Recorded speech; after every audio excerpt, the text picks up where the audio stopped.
Hello and welcome to my very first YouTube video. My name's Adam, and today I'm going to show you how I paint a portrait. So whether you're an art student or just an art fan, I hope something inspires you, and I hope you enjoy. For this first effort, we're going to try for a portrait of Mr. Scheibel from The Queen's Gambit on Netflix. A painting just for me to hang on the wall of our little library here. No spoilers, check out the show if you love chess or competitive gaming. So as we choose our palette here, a big part of being a traditional artist is knowing what you'll need and really knowing what you're able to do that day. And by that I mean if you're feeling a little mentally drained or not quite up to the challenge, give yourself a break and limit your palette. That's something that really vexed me when I was starting out, is knowing what colors to pick and even how to lay them out on your palette. And the truth is there's no wrong answer. Color is the most subjective part of painting. So if you're like me, you're going to buy way too many colors in the beginning. You'll gradually whittle that amount and finally start branching out again. So here we have my basic portrait palette. I like to put white on the left, black on the right, and then gradually move from warms to cools. So starting on the left with titanium white, I didn't quite put out enough paint there. In general, it's a good idea to squeeze out more than you think you'll need. That way you don't have to break your flow mid-painting and reload. Followed by cadmium red. Now that one's a very powerful color. I actually squeeze out way too much there. I won't need that much. But that's because it came out a little soupy from the tube. If that happens, it's a good idea to knead the tube a little with the cap closed before you squeeze it out, and that'll fix that. After that is transparent red oxide and transparent maroon, which are my lay-in colors. Very essential for starting a portrait. Followed by yellow ochre, which is the only yellow I'll use. Very dull and weak, but beautiful. Probably my favorite color ever, actually. Then for my darks are ultramarine blue, ivory black, and a little bit of cobalt blue at the end there for luck. That one's a really expensive color. I don't use it too much, but it's beautiful. So for my paint thinner / paint medium, I'm only going to be using a little bit of Gamsol, and that's an odorless mineral spirit that's used for dipping into and making my paint move the way I want it to move, and also for cleaning my brushes. So how do we begin a portrait? It's really the most tricky part of the whole thing. I really savor the whole setup and anticipation of this moment, because right until here, the possibilities are endless. The potential is infinite. As soon as I start, it's all downhill from there. You're going to make so many mistakes, but that's also the most fun part of the whole thing. To me, painting is problem solving, and that might sound like a boring way to describe art, but it's really when you can zone out and have fun.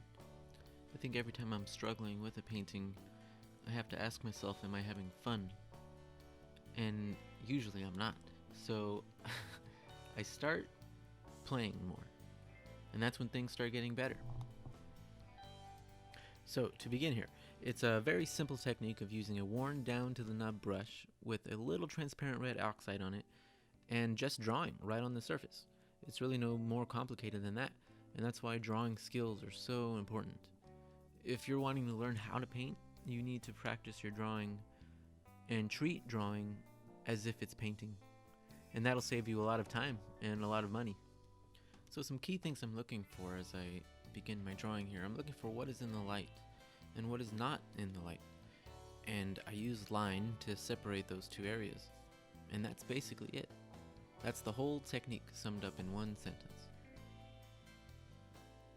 Also, you'll see a lot of mistakes being made here, and definitely be okay with that. Be okay with messing up, especially this early. You want to mess up now and know that you've messed up and fix it. Don't let it stay wrong. Definitely, as I say that, I start drawing out this chessboard here, and I'm using the nose as my perspective focal point. What do you call it? Vanishing point, that's the one. I'm getting it completely wrong here. These lines are terrible, but I just let it be. So don't do that. So that's the basic linear lay-in. And now I'm going to inject in what are the shadows, everything that is not in the light. And I'm using transparent maroon for this, and just going to group together all of the shadows into one big shape. and this paint is very thin. I'm using a lot of paint thinner here. And again, that's that Gamsol is odorless. It's high quality stuff, but that doesn't mean that it's not filling the room you're in with fumes. So as you use that stuff, be in a well ventilated area. And you'll also notice that I've started using gloves and generally being more conscious of what my hands are doing as you use this stuff, oil paint. You don't want to be eating or touching your eyes or anything like that. I think that's getting easier lately due to the pandemic. I feel like I kick the habit of touching my face all the time. In general, trying to be more responsible with paint, which can be quite toxic. And I'm not trying to scare anyone away from painting, but I feel like it's not mentioned enough. But generally speaking, if you're careful, you won't have any issues.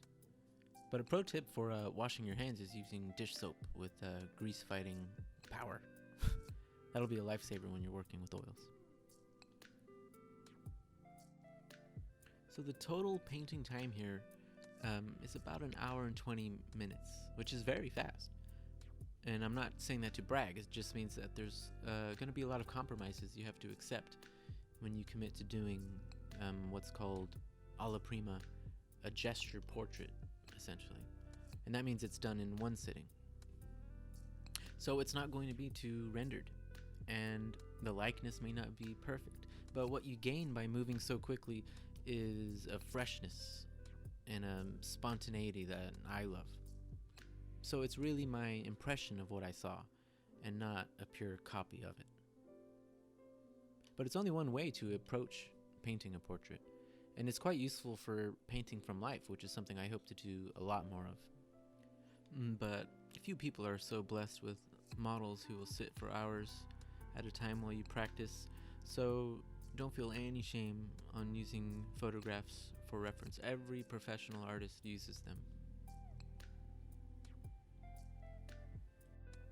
The background here is very loosely washed in, approaching it like a watercolor, very transparent paint, just putting something on the surface, trying to cover all of that empty space. And that's so important. It's maybe an obvious, easy thing to say, but not so easy when you're holding the brush. You really need to move quickly, but logically. I'm already getting too caught up in small details when I should be thinking much more broadly, much more simply. And that's going to lead into what's known as the ugly phase of a painting. And you're just going to have to fight your way through this part. We're going to go ahead and speed up here, but just try to remember when you're in this phase, keep focusing on separating the lights and the darks. Keep things simple. Your brain wants to focus on detail, or it already wants to paint in highlights on eyes and things like that, but you can't get there yet. Don't rush it. As I rush through this part. Enjoy.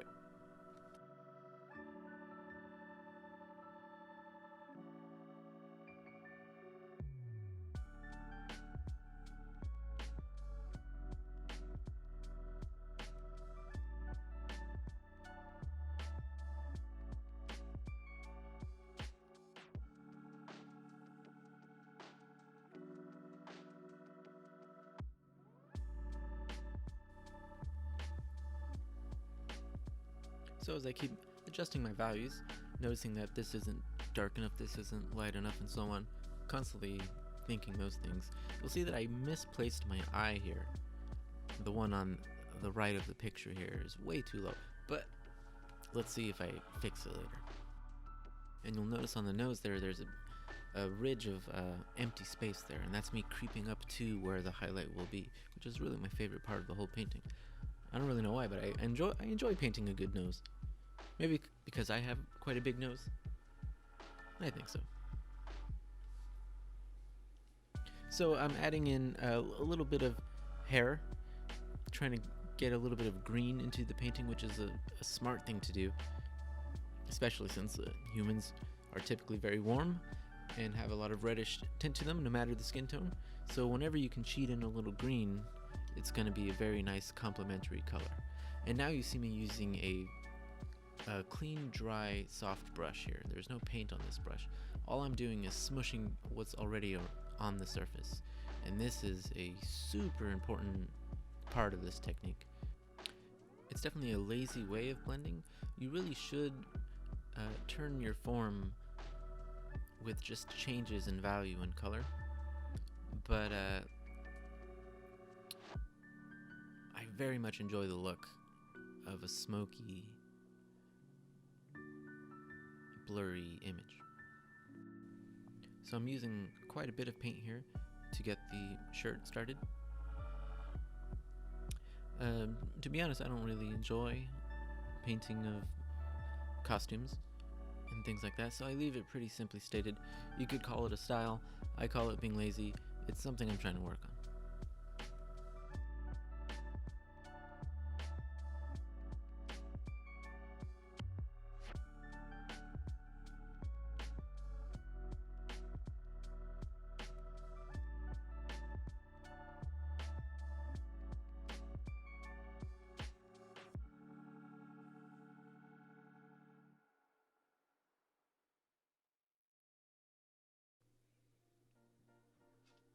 So here I'm going to very roughly and recklessly lay in the chessboard. Honestly, I just wanted to see what it would look like, so I just put something there. But if you're a fan of chess or checkers, you'll notice that this is completely wrong. These are not the right amount of squares.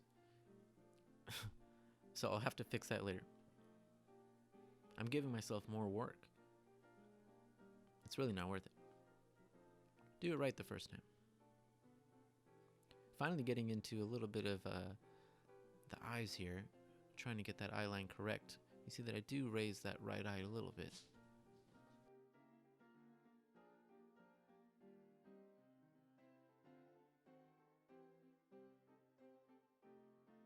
Now we're getting into the good stuff. I think we're past the ugly phase, and we can really just start reaching for that character. Here I'm working on the shadow under the nose, which is a very hard shadow.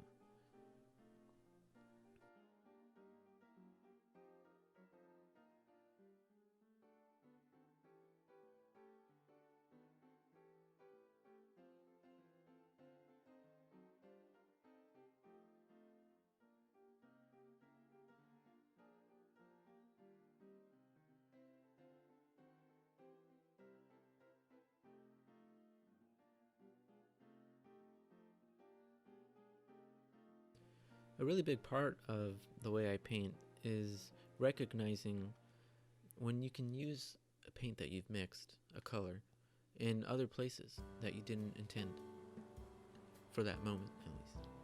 So you'll see me playing around in an area and then not cleaning the brush, using what paint is on the brush in a completely different area. And that brings a lot of unity to the whole piece. Here I am reaffirming the silhouette of the figure and still working on those eyes, putting a little bit of that white of the eye in, which definitely is never white, so that's a bit of a misnomer there. It's always much darker and usually more purpley than white.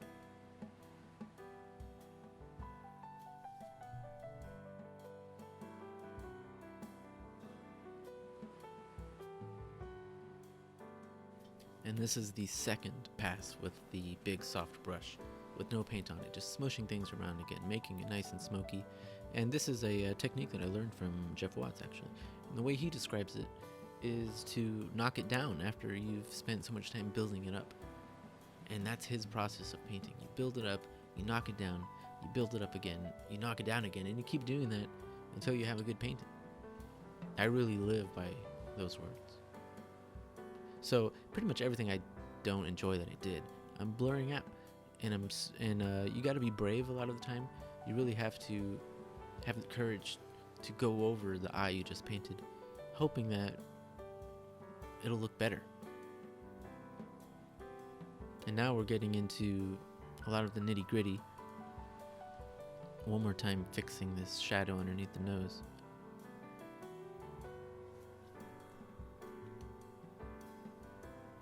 Playing around with some of the more apparent lines.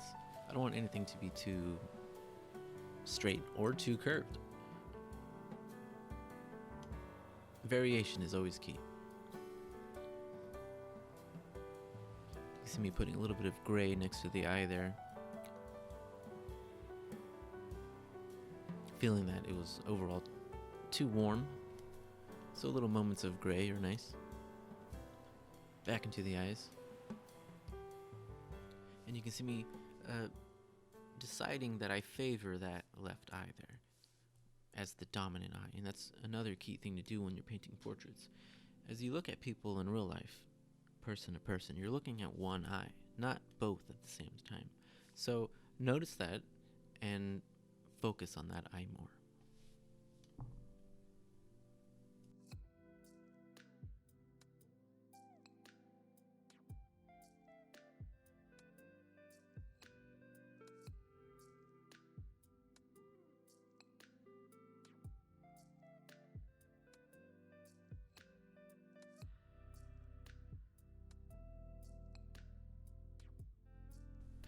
So one of my biggest problems, I think, is I tend to get stuck using one brush, and I know I've heard it so many times.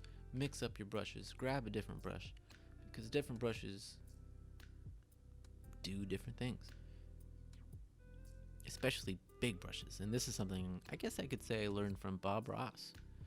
If you have a big brush, it's going to do things that even you didn't intend, and sometimes it's a mistake, and sometimes it's what he called a happy accident. And it's up to you, the artist, to decide if it's a good move, if it's a bad move, if you should roll with it, if you should wipe it off. But definitely for the right job, you need the right brush. So you saw there I used this bristly brush, which is harder and a little bit bigger, to lay in the hair, which I think gave a nice little effect. And again, the third time with the soft brush. So I'm not being reckless here. I'm not crazily smearing all the work that I've done. I'm using a very delicate touch here and doing what Jeff Watts calls strategic blending. I'm picking and choosing what I want to recede into the background and what I want to come forth. So usually soft things are going to be less noticed by the audience, and things with a lot of contrast, things that are nice and sharp, are very pronounced, are very apparent, and the first thing to catch the viewer's eye. So that's what I think about as I do this.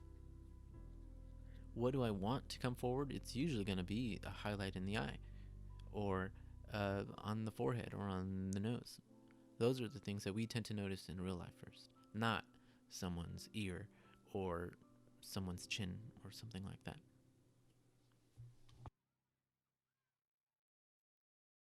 You can see me here using my very smallest brush that I own, which I try not to use too often.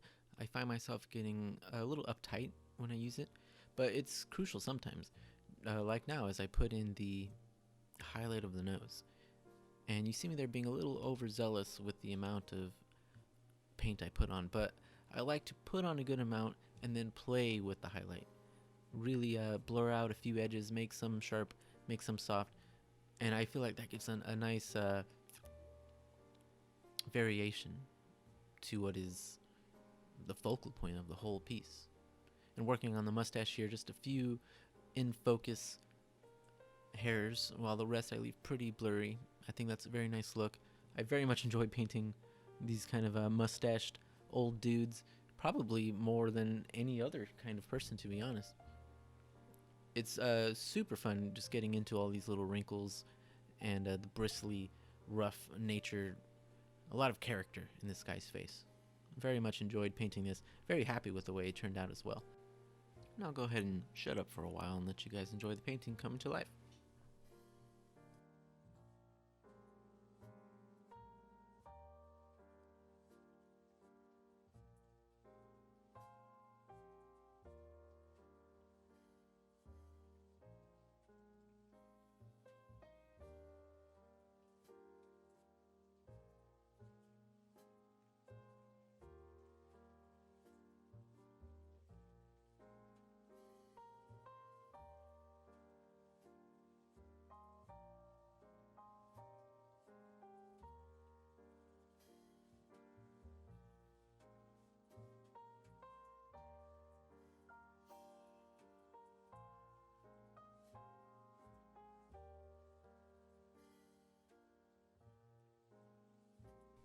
you'll see me here grabbing some of this warm gray from the ear and just placing it here and there.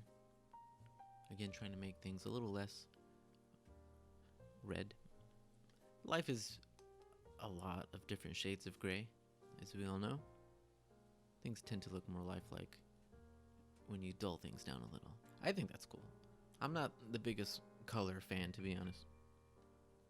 I very much gravitate towards more tonal painting, playing with light and dark over playing with color. But that's just me. You may differ. There you can really see me getting the sharpness of the bridge of the nose and then softening as it goes down the nose, where it's not bone anymore, it's just soft cartilage. That's always a nice effect to try to pull off. And I think I'm feeling pretty good at this point. Except for a little mistake right there.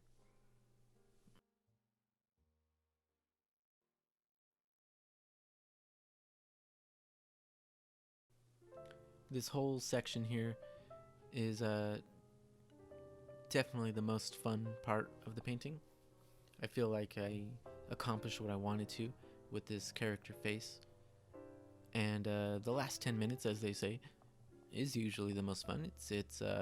It's where the magic happens. It's where an okay painting can become a good painting if you just push it a little bit further than you're willing to go. You usually get kind of scared at this point, but this is when just a little bit more will really send it to the next level. And you'll see me putting on much more highlights here, getting pretty liberal with that titanium white.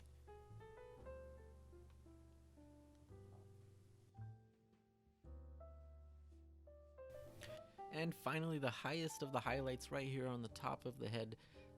Bald people usually have one spot of just brilliant light, and that'll pretty much do it for this portrait.